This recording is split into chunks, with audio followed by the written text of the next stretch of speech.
started recording, so all yours. Okay.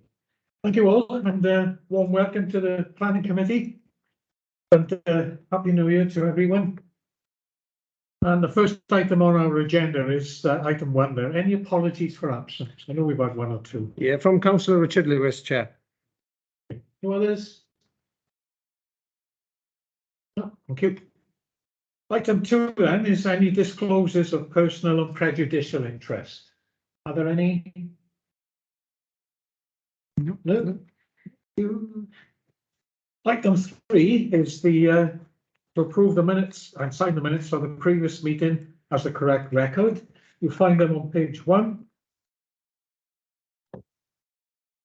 page 2, and page 3. Would somebody move them? Yeah. Yes, Chair. Thank you both. Item 4, are there any items for deferral or withdrawal? No, Chair. No, thank you. Then we move on then to item 5, determination of planning applications under the Town and Country Planning Act. And item 1 there is the Humboldt Square application for the telecoms mast, and that's over to you, Ian. Okay, thank you, Chair. Good afternoon, all. Okay, this is an application that seeks a prior approval for a 5G telecommunications equipment on a wide pavement on Pentre-Gethin Road. The proposal involves the erection of a 16-metre high mast with equipment cabinets. The application is referred to Planning Committee at the request of Councillor Black and following the objection threshold being met. So the site was subject to a committee site visit earlier this afternoon. There is also an update sheet for the application following the receipt of an additional objection letter. The main issues raised in the letter has been reasonably addressed within the report. Okay, next slide, please. The site is located in an urban area and approximately 90 metres to the north of Cwmbwla roundabout, which is shown in red on this slide. So the general area has a mixture of residential and commercial uses. The residential uses are mainly to the north, which are in more elevated position as you climb Pentre-Gethin Road. And then you've got more of the mixed use commercial natures to the south. Next slide, please. This is the equivalent slide, but with an aerial image of the site and the surrounding area. Again, the site has been identified in red, and the slide reinforces the urban and fairly mixed use and sporadic kind of different designs and spatial character of the area. Next slide, please. This is the proposed block plan of the site. As you can see, it's a fairly wide and splayed part of the pavement on Pentre-Gethin Road. Behind the pavement is a raised grass or landscaped bank containing a street tree. Behind the bank is a relatively tall side boundary wall of the nearest neighbouring property, which is 74 Pentre-Gethin Road, and that property is also in a slightly elevated position as well. So the proposal will solely be limited to the pavement area and would involve the siting of the mast and 3 equipment cabinets alongside each other. These would be set back from the road and close to the low retaining block wall. Next slide, please. Here are the proposed elevations of street scene plan. The mast and the equipment cabinets would be externally finished in light grey colour. The plan also shows 74 and 76 Pentre-Gethin Road in the background and allows an understanding of the scale and street scene context. Next slide, please. Whilst this item was subject to a committee site visit, several photographs have been included in this presentation. And here's a photograph looking directly at the site from Pentre-Gethin Road, with 74 and 76 Pentre-Gethin Road shown on the left, and the convenience store on the right-hand side on the other side of the road. Next slide, please. Here's a photograph looking at the site from a lower level of Pentre-Gethin Road. The side elevation of number 74 and other residential properties further up the hill are in the background. Next slide. This is taken from an even lower part of Pentre-Gethin Road and closer to the busy Cwmbwla roundabout. This shows the presence of a variety of street furniture, such as cabinets, railings, street lights and traffic lights, most of which are in light grey colour, but there is also a darker green cabinet nearer to the junction with Stepney Street. That's on the left-hand side of the photograph. Next slide, please. This photograph is taken from the periphery of Cumburla roundabout itself, looking up Pendragethin Road, and the site is in the background, which is about centre right of the shot. Several vertical street lighting columns are present in this general area. Next slide. This photograph is taken from a short side street immediately adjacent to the site. This street connects Pentragethin Road with Kybricks Road and runs between the site and the convenience store. There's a small car park that's also present, and this photograph looks towards the site, which is in the background about the centre shot of the photograph.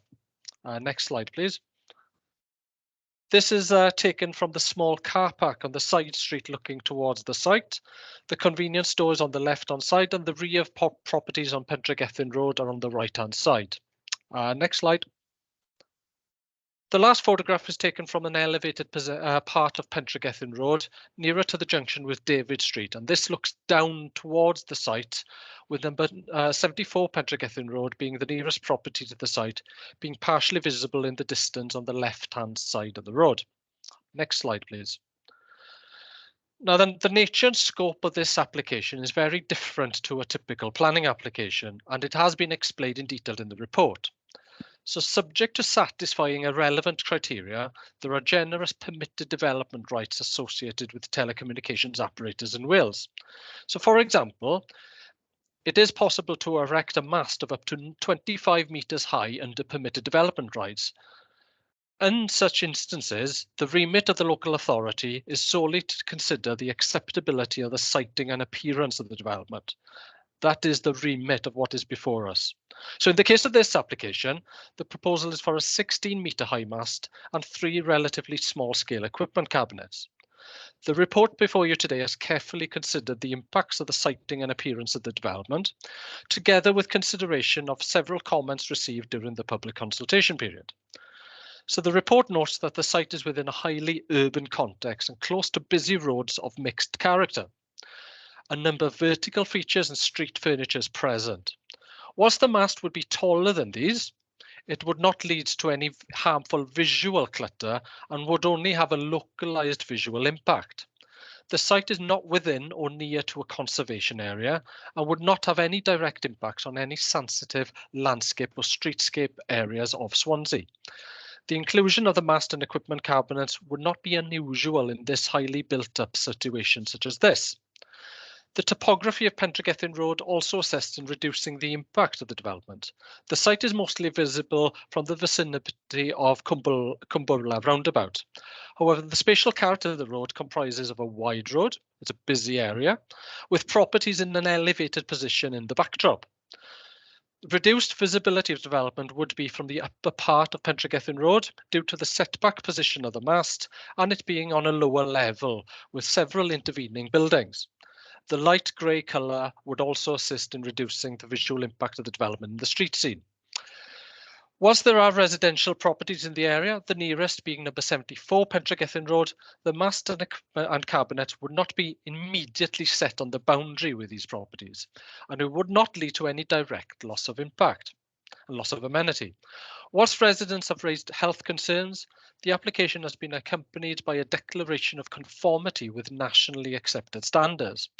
As such, Planning Policy Wales explains that it is not necessary to consider health effects any further. Given the wide pavement and the setback position of the development, the proposal in terms of its siting and appearance does not generate any significant highway safety issues. So with regards to the other matter raised, concerns that the proposal would affect bees has not been supported by evidence to substantiate this claim, whilst devaluation of property is not a material planning consideration. The site is in an area where there's natural surveillance, and it is considered that the siting of the mast cabinets would not lead to the congregation of people. So next slide, please. The purpose of this development is to provide effective signal coverage for the area for the latest technology 5G. As such, the siting of the development is geographically constrained. This is further restricted by operational factors such as access to utilities and any above or below ground obstacles. The application has included information relating to alternative sites that have been considered but have been discounted. And the location of the location of these is shown on this slide, but the area marked green is the application and the chosen site. Next slide, please. Whilst each site is assessed on its own merits, it is useful to have a visual comparison and understanding of what has recently been permitted in other parts of Swansea. So 2 permitted masts are located along Town Hill Road, which is largely residential area and on a hillside and benefits from a wide road. The first mast is 16 metres high and on the junction with Dyfed Avenue, and the other is a 17.5 metre high mast on the junction with Pantycelyn Road. There are slight differences in height and appearance, but both are externally finished in light grey colour and similar in height to the proposed mast in Cwmbwla. So please take that particular slide with a pinch of salt. It just gives you some understanding of what's been permitted in the general area in Swansea. Next slide, please.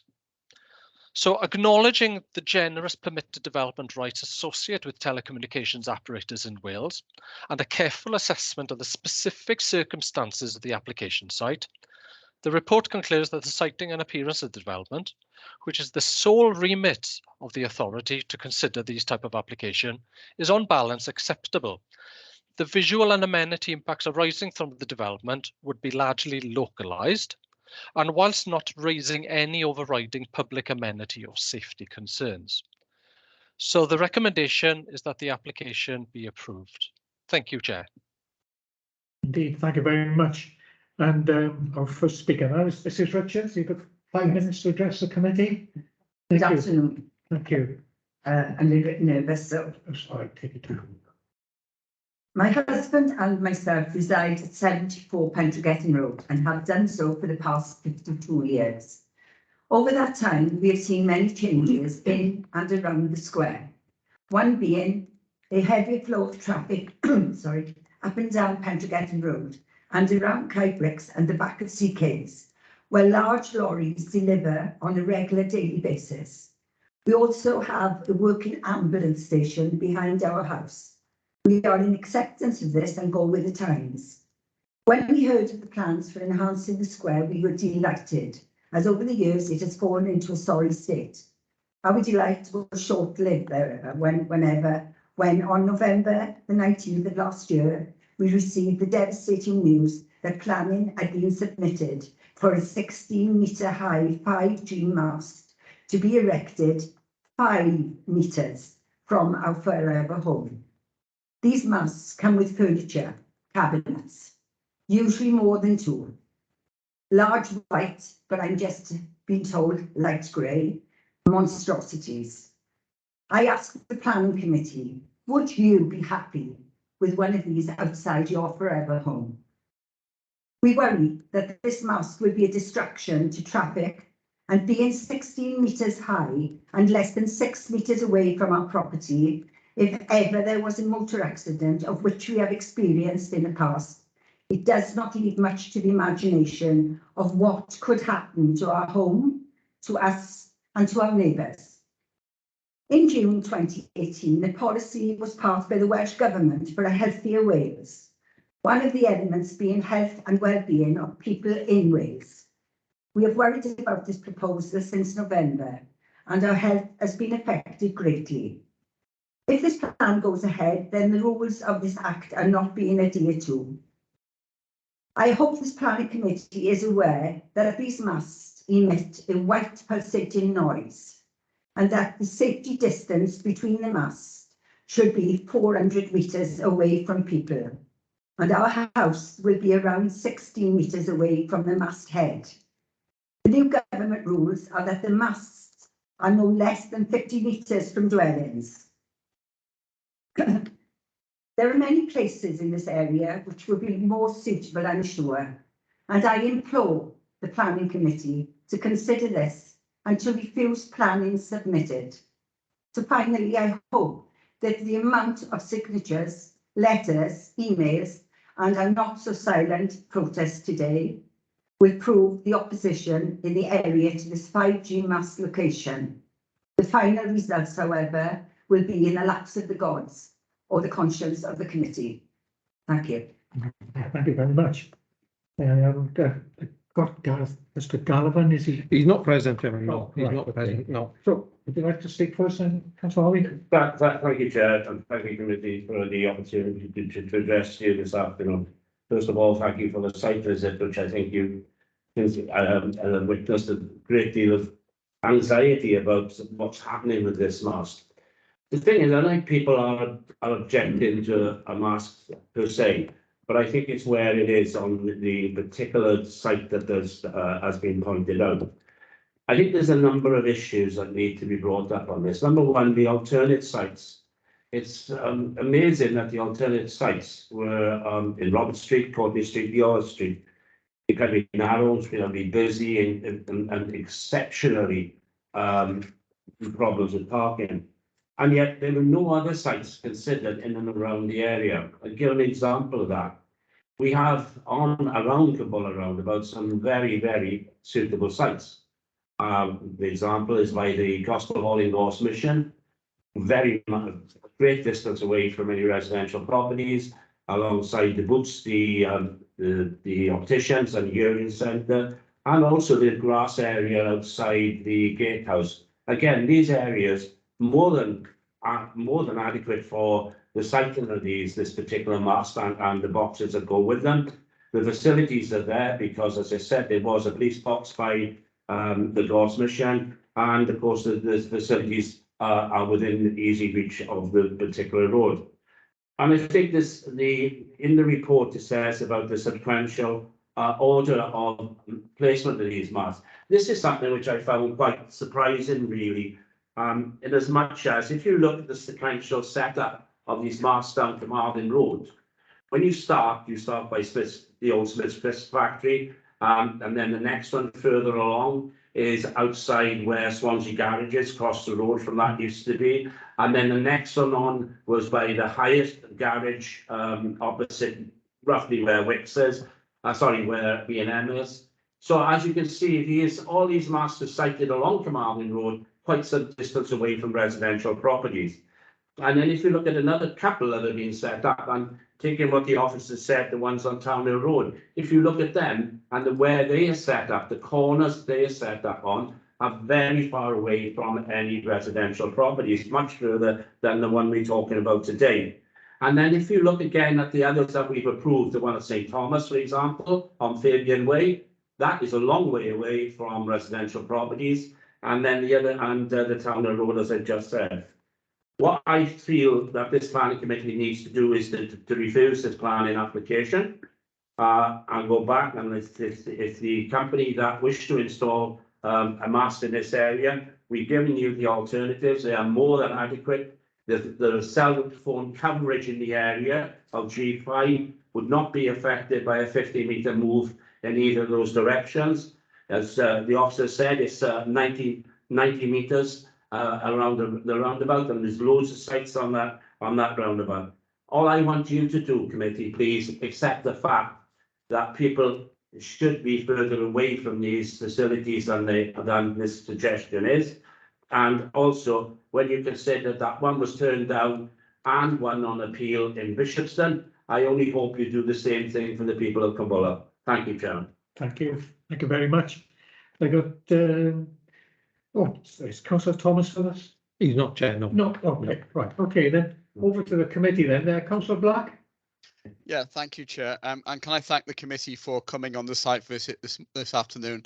I'm afraid the weather wasn't the best, but I think you saw for yourself the the context in which this application is being made. You will note, I think, that you saw on site how close this mast is and the apparatus is to Mrs. Richards' house number 74. And I just want to take my cue from the planning officer who basically said that there was, although there was no general visual impact, there was certainly a localized visual impact in terms of the closeness of this mast to that residential property. Mrs. Richards already refers to the fact that these cabinets do give off a droning noise throughout the day and night, and that can be be an issue for people living close to them. And I think one of the reasons why these masts are normally not situated so close to residential property. My argument is that this actually has quite a serious localized visual impact on residents in number 74 and 76, that it will impact severely on their residential amenity. And as such, I would hope that the committee can turn this application down on that basis, on the limited basis we're being given by the planning laws, that this impact, the visual impact of this mast is unacceptable, that it impacts on the residential amenity of nearby neighbours and should therefore be located elsewhere in that vicinity. Thank you, Chair. Okay, thank you very much. And my next speaker is Councillor Mike Lewis. Thank you, Chair.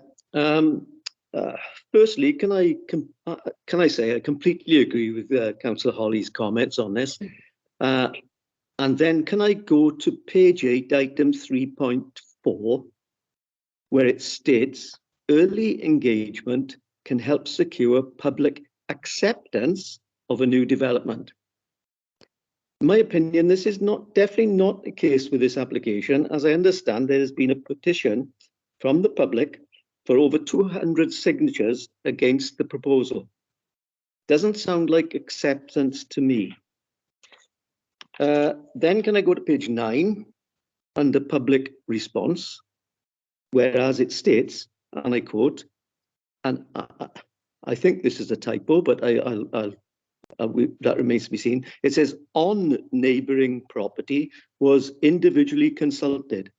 Does that actually mean that only one property was consulted? And could you confirm it is a typo? Because I think it should be one, but whichever it turns out to be, it seems wrong that only one property was consulted. Then let me direct you to page 10, item 2, which states, and the design minimizes impact caused by its visual appearance. I would take issue on that as well as to the siting and positioning of this mast. Knowing the area extremely well, as I was brought up there and attended the old Cumbulla school, I find it very surprising that the company who've applied for this permission have not looked at least 2 other sites within 100 yards of this proposal, which would not impact any residents and would be much less intrusive. Could it be that the only reason for this would be one of cost to the company?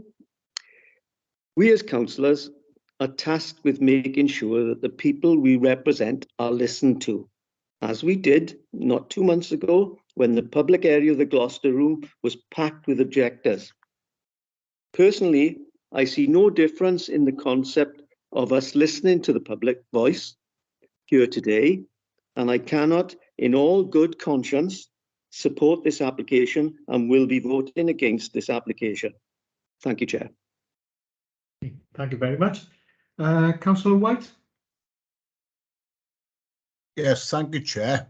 Firstly, what I would like to know whether the local members was actually asked for any involvement on the possible location, having the local knowledge of representing the area for many years. And also, probably if the company would have perhaps listened to the views of the local members, the sites already identified on Cumbulla roundabout there, which have clearly been identified by my colleague who just previously spoke, Councillor Lewis, would be adequate enough an area to have this mast located and would be well away from people's properties. I note as well, on page 11, the streets that are obviously listed where they looked and felt were unsuitable are obviously very, very built up local residential streets, so, to put in there, I think that's a red herring, because I don't think that can be really looked at, because, they are very, very, we all live, I live close to the area. I know it very well, very, very well. There's obviously streets same as within my ward, within the Lando area. But as I say, but I believe that the area they've picked is clearly the wrong position, and I will certainly be objecting as well. Thank you, Chair. Okay, thank you very much. Councillor Mary Jones.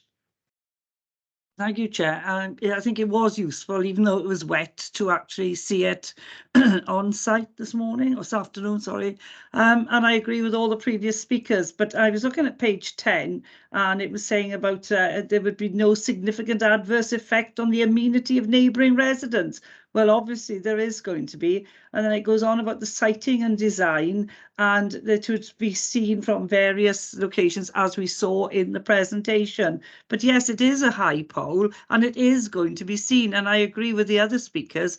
There's plenty of other areas around that vicinity that this could have been considered for, and I wonder why this particular location was picked when you can see from standing where we were this morning other locations which would have been far more suitable, that wouldn't encroach on the houses. So I wonder, as somebody's mentioned, was it just because it was the most convenient, cheapest option, or was there another reason that we're not actually aware of? Thank you.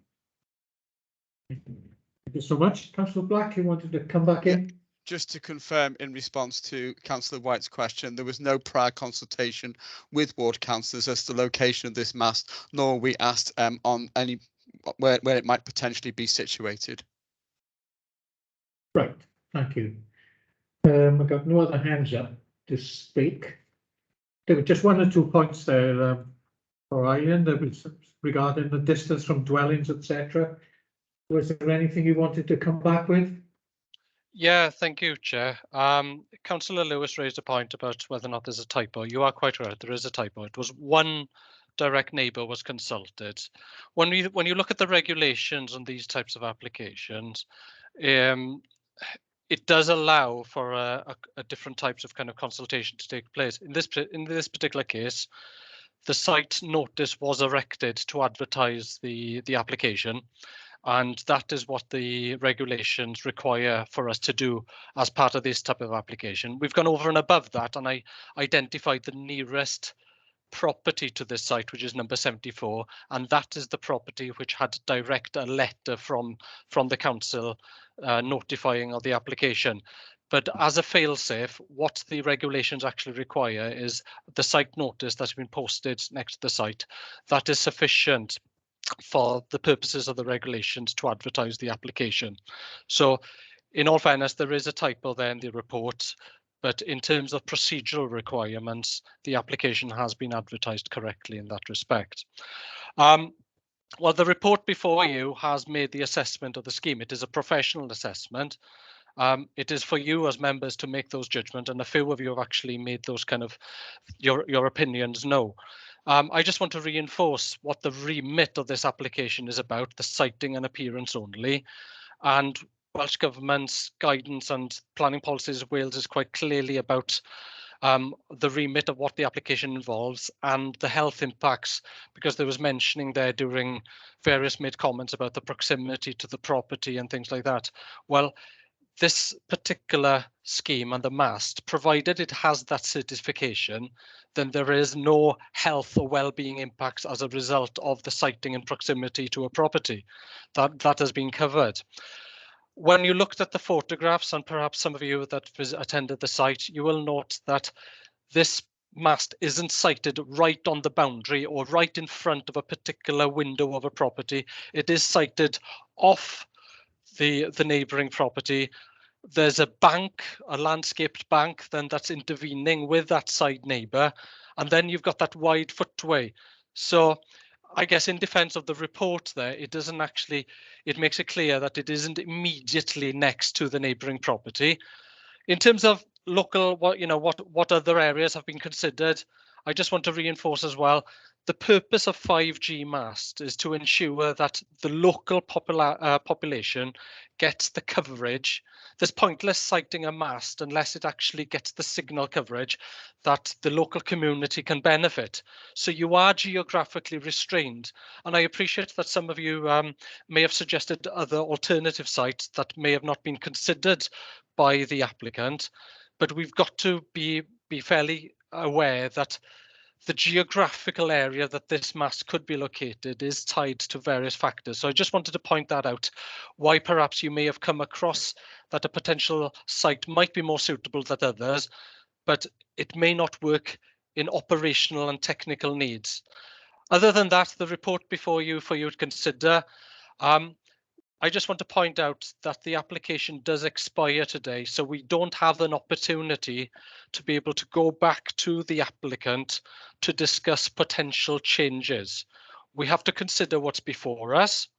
That's either an acceptance of the scheme or you disagree with the report that's before you. It's either one or.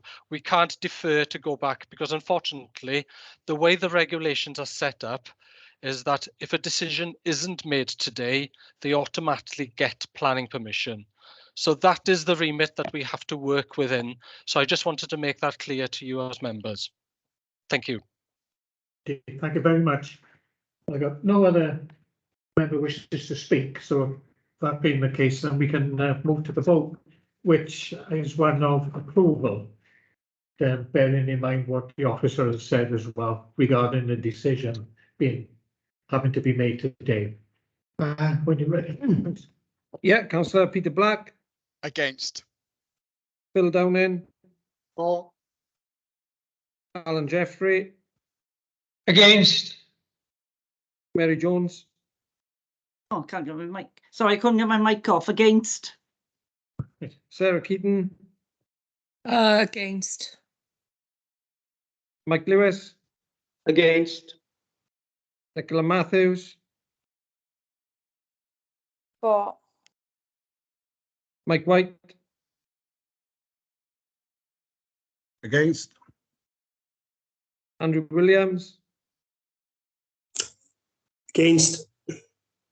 And Paul Lloyd. For. That's 3, 4, 7 against.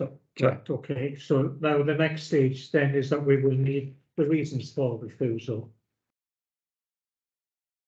Can I suggest, Chair, that given the localized visual impact of the mast, that it was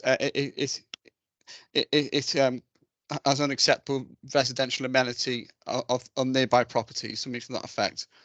So I'm not very coherent at the moment. Residential amenity, loss of residential amenity due to the localized impact, localized visual impact. Visual on residential. Yeah, okay. You happy with that? So, yeah, Chair, could I suggest something? Wording along these lines based on what's been said. The proposed development, by virtue of its height, appearance and siting, would have a harmful visual impact on the locality and harmful residential impact on occupiers of the adjoining property, contrary to policies PS2 and EU5 of the LDP. That's exactly what I meant, Chair, yes. I gathered that. But we will need to vote on that now. And so we'll proceed to take that vote. Thank you. Yes, this is the vote for the reason for the refusal has just been outlined by the officer. So Councillor Peter Black. For those refusal reasons. Phil Downing. For.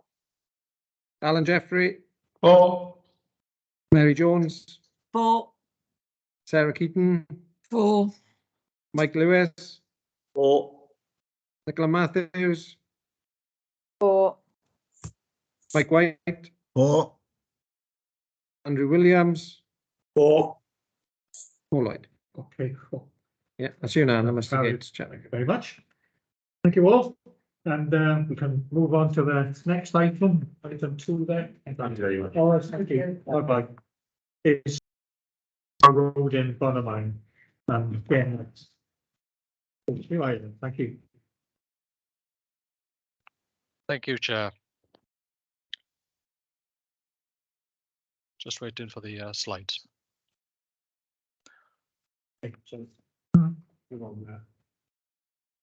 Okay. This application is seeking consent for a single-storey side and rear extension to a semi-detached property on T-Drow Road in Bonamine. So the proposal will involve a marginal enlargement of the external curtilage as well. So the application referred to committee as the proposal is considered to be a departure from the provisions of the local development plan and is recommended for approval. There is no update sheet for this application, but there is a minor typo has been identified in the report. Under the highway safety section, the word using in the first sentence should be replaced with losing. But this doesn't materially change the highway assessment and overall outcome. Next slide, please. So the application is located outside any settlement boundary and as such is technically in the countryside. So the location of the site is identified in red on this slide. And as the point of reference, the Swansea.com stadium is located approximately 2 kilometers to the northwest of the site. So this is the slide with the aerial image of the surrounding area. Again, you could see the pattern of urban development and the rural context that this application falls within. Next slide, please. So here's the proposed block plan of the site. The proposed extension is shaded in grey and is largely located on the opposite side of the adjoining semi-detached property. So the property benefits from a front garden with a drive to the side, a longer rear garden is in the rear. Please note that the small section of the western end of the red line boundary of the site protrudes slightly outwards. This enables a narrow walkway to be provided along the proposed extension, and this part of the site currently extends beyond the existing curtilage of the property. Next slide, please. So here's the existing elevations and ground floor plan of the property. It's a 2-story property and appears to have been subject to very minor extensions and alterations. Next slide, please. Here are the proposed elevations and ground plan of the property. The proposed extension has a wraparound style and finished with a hipped roof. It would provide a garage to the side and a family room and a utility to the rear. Next slide, please. So turning to the photographs, this is the front elevation of the property together with the adjoining property. And please note that the neighbours constructed a part single and part 2-story extension to the side. That's just about visible in the photograph there. Next slide, please. So this is the front elevation of the property, but focusing more on the existing side driveway and the area that would be subject to most of the development. Next slide, please. This is taken from the adjoining field, looking at the front and side of the property. So the field appears to be currently used as a paddock for the grazing of horses. A small section of scrub land shown in the photograph would be altered to become part of the residential curtilage of the property. This is to accommodate the side extension and the narrow walkway alongside, as shown in the earlier block plan. Next slide, please. This is the rear elevation of the property. The extension on the left-hand side would be demolished to accommodate the extension. The outbuilding to the right and nearest to the adjoining property would remain in place. Next slide, please. So this photograph looks towards the dividing boundary with the adjoining semi-detached property. The proposed development would be set in from the boundary, and it would be protected then by the small outbuilding and the mature hedgerow, as you can see there. Next photograph, please. And this is the long rear garden of the property, and beyond beyond the rear garden there are stables. Next slide, please. So the final photograph shows the side and rear of the property as you can view it from the adjoining field. And you can see then the urban and the two pairs of the pair of properties then in the backdrop. Next slide, please. So with regards to the proposed extension, the report considers this to be acceptable in terms of its overall siting, scale, design and appearance, and its subordinate relation to the host property. It would also be smaller than the part single, part 2-story extension of the neighbouring property, and it doesn't generate any overriding visual or residential amenity concerns. A condition for the external finishes to match the host property would further reduce the visual impact of the extension. Now then, turning to why it's before you here in the committee. So the proposal involves a very minor incursion of countryside land, and this land would be incorporated into the residential curtilage of the property. Policy CV2 of the LDP establishes the criteria for acceptable development of the countryside. This inclusion of land into residential curtilage of the property is not specified by policy CV2 as being one of the exceptions. So this aspect of the proposal does not strictly satisfy the requirements of the policy and is in a way a technical departure from the LDP. However, one of the key principles of policy CV2 is to ensure that the integrity of the countryside is conserved and enhanced. Well, having regard to this application, the land in question, as you've seen in the photographs, is quite narrow. It's a narrow strip of land and it's scrub land, and it's on the periphery of a small field. The strip appears to be underutilised and does not form a prominent or significant part of the countryside. Due to its small size and being immediately adjacent to the host property, it's not deemed to be a beneficial contributor to the character and appearance of the area and the wider countryside. So when viewed from T-Drow Road or Cochacum Road, which are the two nearest roads, this strip of land is already seen in context with physical development, particularly due to the presence of the application property and the adjoining. It's therefore considered on balance that the proposal in this particular instance would not be prejudicial to the purpose of policy CV2 or the LDP, and that the integrity of the countryside would be reasonably conserved. A condition to secure ecological enhancements to some degree can provide a benefit to the wider countryside. So the recommendation is therefore to approve the development subject to the conditions listed in the report. Thank you, Chair. Thank you very much. Any member wish to speak? No? You sure? Well, perhaps as one of the local members for the ward, I mean, I know there's, over the years, there's been larger developments, planning applications for larger developments, in adjoining fields. I mean, this is I think it's in a different context. It's a relatively small extension to the building that's proposed. And of course, it means that the family can stay in the area as well, which I think should be considered. And there's been no objections to it, no comments, so in favour or otherwise. So the community must be happy with the application. So unless anyone wishes to speak, we can vote on that, which is approval. Yeah. So Councillor Peter Black. 4. Bill Downing. 4. Alan Jeffrey. 4. Mary Jones. 4. Sarah Keaton. 4. Mike Lewis. 4. Nicola Matthews. 4.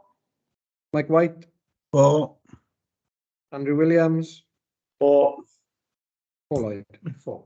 That's unanimous, Chair. Carried. Thank you very much. Carried unanimously. And our final item then is item 3 is the Climate Factory at One Arloith, and that's Hayley, that's yours. Yes, thank you, Chair. Yeah, thank you. Good afternoon, members. There's one update regarding this application, and that is that the flood consequence assessment received on the 13th of May 2022, referencing condition 2, is incorrect and should read the flood consequence assessment received on the 21st of October 2022. This application seeks full planning permission for a detached production building linked to the existing service centre building at Titanium Road, Arloith, Swansea. The application is referred to Planning Committee as it constitutes major development. Next slide, please, Ian. The application site relates to an existing industrial building and land that is located within the Swansea urban area and within an established industrial centre within Arloith. The application site forms part of the wider Tymet site and is currently undeveloped with areas of hard-standing trees and vegetation located within the vicinity of the site. The application site is surrounded by similar industrial uses as to that being proposed and subject to this application. Next slide, please, Ian. The proposed building will be located to the east side of the existing industrial building and will form an L-shaped design fronting onto the main access road. Access to the site is via the existing controlled manned access point off the end of Titanium Road, with an existing on-site car park available for up to 243 private cars and cycle storage located at the front of the building. The applicant has advised that the proposals are required in order to accommodate an expansion of their current manufacturing service to construct specific aeroplane parts, and which will create 12 full-time jobs. Next slide, please, Ian. The proposed building will be of an industrial warehouse style with a pitched roof design, external cladding with roller shutter service doors, pedestrian doors and windows. The building comprising of a large warehouse style design with 2 projections and reflecting the design of the existing industrial building. The proposed building will abut its neighbour with no internal connections. The main building structure will measure 10.5 metres in height with a total width of 42.5 metres and a length of 102 metres, and will cover a floor space of approximately 4,335 metres squared. Next slide, please, Ian. Proposal seeks to create an open plan workshop and storage area with entrance foyer, WC, staff kitchen and an office on the ground floor, and an office, conference room and lift facilities on the first floor. Next slide, please, Ian. The proposed layout will result in the loss of some existing trees and grassed area on the site. However, details have been submitted for the replacement, along with a condition requesting a detailed landscaping scheme to be submitted and agreed in writing by the local planning authority prior to any works being undertaken on the site. As you can see from the plan on the screen, there will be a green area retained to the side of the proposed building, along with a rainwater garden to assist with the drainage of the site. No public letters of objection have been received regarding the proposed development. Therefore, the main issues to consider in the determination of this application relate to the principle of the development, the visual amenity, residential amenity, highway safety, ecology, drainage, impact on trees and flood risk. Next slide, please, Ian. The site also forms part of the Strategic Development Area H allocated in the LDP for a comprehensive mixed-use development for approximately 716 homes during the plan period, incorporating public realm, primary school, commercial units, community buildings and a regional employment site with 26 hectares of potential development areas, which is the area identified in blue on the plan on the screen, that could accommodate appropriate B1, B2 and B8 uses. Furthermore, LDP policy RC10 also requires that land in active viable employment use should be protected for Class B employment. The proposed development is considered to fall within use Class B2 general industry and therefore would be compliant with RC10. It's also considered that the proposal is broadly compliant with SDH and that the proposed development would provide social and economic benefits through the creation of bespoke and skilled employment opportunities. As the application site is already located within an established industrial estate and the proposal will support an existing active business, the principle of the development is considered acceptable and compliant with the relevant LDP policies. Next slide, please, Ian. The photographs on the screen demonstrates the location of the application site within an existing industrial centre and in relation to the existing Tymet building and access road. The site and immediate area predominantly comprises of relatively large industrial buildings, and it is therefore considered that the scale and design of the proposal would be broadly in keeping with the visual character of the area. Whilst the building is relatively large, it is considered that the site is large enough to accommodate the development. LDP policy SDH requires that employment buildings face into the street to provide an active frontage to ensure community safety and a sense of place. The proposed building is positioned close to and orientated towards the street with its pedestrian access. However, the building lacks windows and would fail to create a level of overlooking and activity that the policy is seeking. Whilst this is noted, the building's use would not allow for additional windows due to the sensitive nature of the materials being manufactured and a need for a controlled environment. However, it is considered that this element of the policy is less applicable to industrial buildings within the established centre. Furthermore, the proposed social and economic benefits are considered to outweigh the benefits of that the additional windows would provide. The external materials are considered broadly acceptable. However, details of the colours will need to be agreed, and this will be secured by condition. The proposed building would not currently have significant visibility from public vantage points, and the design and the scale of the building, particularly in this existing industrial centre, would not have an unacceptable visual impact on the wider area, and therefore it's considered to be compliant with the relevant LDP policy. Next slide, please, Ian. With regard to residential amenity, the application site is set well away from existing neighbouring residential properties, and it's not considered that there would be any unacceptable impacts in regard to overlooking, overbearing, overshadowing. The nature of the development could result in additional noise disturbance, both from manufacturing and from vehicle manoeuvres. However, this is an established industrial centre where uses such as this are existing, suitable and encouraged. In terms of parking and highway safety, the application site is well served by a large car park located to the north of the site, as can be seen on the aerial image on the screen by the red arrow. And it is considered that the available parking is more than sufficient to serve the existing and proposed demand for the new building. It's also considered that the proposed access roads are sufficient to meet the service vehicles needs of the development. On that basis, the authority's highway officers raised no objection and the development would not have any unacceptable impacts on highway safety. With regard to flood risk, the application is supported by a flood consequence assessment, which states that the relevant NRW flood risk maps consider the site to be a low risk of flooding from rivers and a high risk from surface water. The site is considered to lie within flood zone B as defined on the NRW dam maps and considered a less vulnerable development under the current TAN 15, which is the 2004 version. In response to this, NRW have indicated that the assessment is inadequate and further information is needed, or they would object to the proposal. The principal reason for this objection is that the conclusions are not informed by the most up-to-date flood maps for planning, which consider climate change. On that basis, NRW states the developer hasn't provided an adequate assessment of flood risk, and in response, the developer states that the flood maps for planning are not currently adopted in national policy. Accordingly, it is noted that the updated TAN, which uses the flood maps for planning, has currently been delayed and has not been formally adopted by Welsh Government, with the current TAN 15, the 2004 version, using the dam map data, being the current and valid document for considering flood risk. This is further supported by the advice issued by the Minister of Climate Change and the Welsh Government in November 2021. So whilst it is noted that the flood maps for planning may still be regarded as a material consideration, recent appeal decisions have made it clear that decisions are made against the existing planning policy framework of Planning Policy Wales Edition 11, TAN 15 2004 version and the dam maps will remain in place, and that the decisions on planning applications must be based on the existing TAN 15.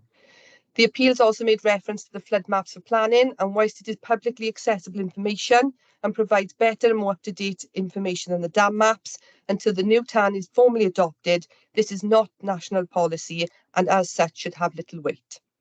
On the basis of the advice from Welsh Government and recent appeals, it is therefore considered that the application should be considered against the current TAN 15 2004 version and the dam map data. In view of this, the proposal is considered to be compliant with the current TAN 15 document, with any flood risk considered to be acceptable and mitigated by improvement works, and therefore the objection from NRW has been addressed. Accordingly, there's no drainage or ecology concerns have been raised in relation to the proposal subject to conditions and have been addressed in detail within the officer's report. The application is therefore recommended for approval and subject to compliance with the conditions set out within the agenda pack. Thank you, Chair. Thank you very much. And any hands up? Anyone wish to speak? No. Sure. Okay then. Oh yes, I have. Councillor White. Yeah, Chair.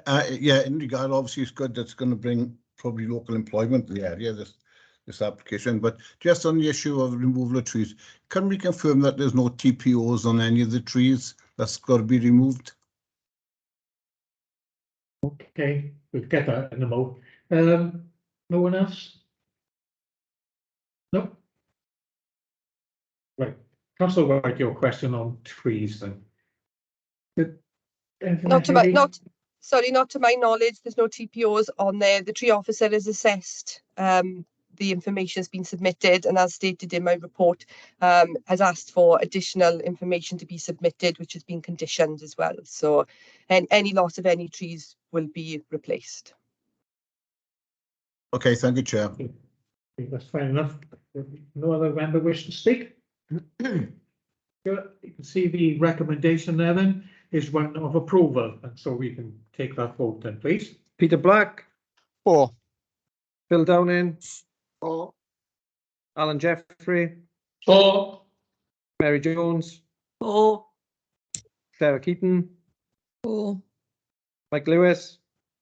4. Nicola Matthews. 4. Mike White. 4. Andrew Williams. 4. And Paul Lloyd. 4. Unanimous again, Chair. Thank you very much. That's Thank you. Passed. Thank you all, and see you soon in 7th of February. Thank you very much. Thank you. Goodbye.